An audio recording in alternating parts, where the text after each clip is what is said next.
For decades, the television was a staple of the American home, a simple receiver designed to display a signal transmitted from the outside world. But beneath the sleek surface of modern high-definition television panels, the direction of the data flow has entirely reversed. This reversal is powered by a technology known as automatic content recognition, or ACR. ACR software monitors the TV's processor, capturing screen snapshots as frequently as every 10 milliseconds. With these high-frequency captures occurring in the background, the screen has shifted from a passive destination for media into an active observation point operating inside the home.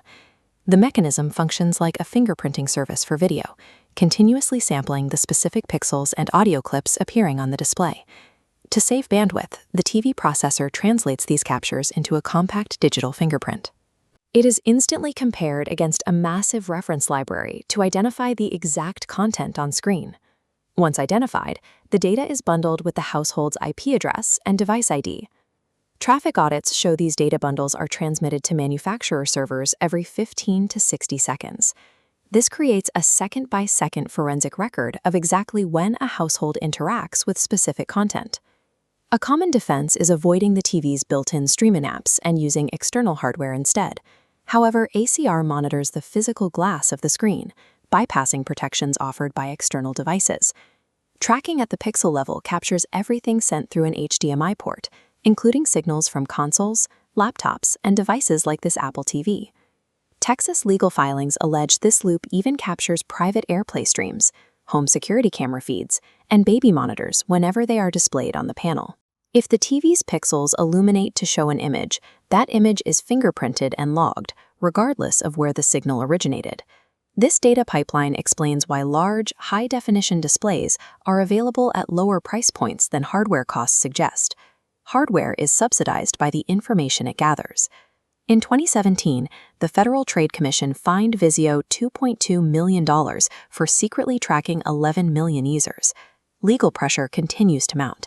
In late 2025, the Texas Attorney General sued 5 major manufacturers for unlawfully collecting and monetizing viewing data. This data ends up in an identity graph, where brokers link television logs with mobile phone locations and shopping habits into a centralized household profile. Advertisers use these profiles to instantly deliver AI-driven ads tailored to the viewer's behavioral history. Manufacturers now prioritize the revenue generated by this ongoing data stream over the profit margin of the physical television set. Navigating these privacy settings is a difficult task by design. Opting into tracking is typically a single click during setup, while opting out requires finding hidden submenus several layers deep. Even when settings are turned off, mandatory firmware updates can act as a reset, silently re-enabling the data collection features. Many manufacturers also embed third-party data brokers directly into the TV's operating system, which can place your viewing habits outside the scope of the manufacturer's own privacy policy. Because these interfaces are engineered to prioritize data collection, internal device settings are often an unreliable method for maintaining privacy. The most effective defense involves blocking the surveillance at the network level, rather than trusting the television's built-in controls. A DNS sinkhole, like Pi-hole, can be configured to automatically drop any data packets heading for known ACR tracking servers. To prevent the TV from scanning other devices in the home, some users isolate the television on a separate, quarantined network segment called a VLAN.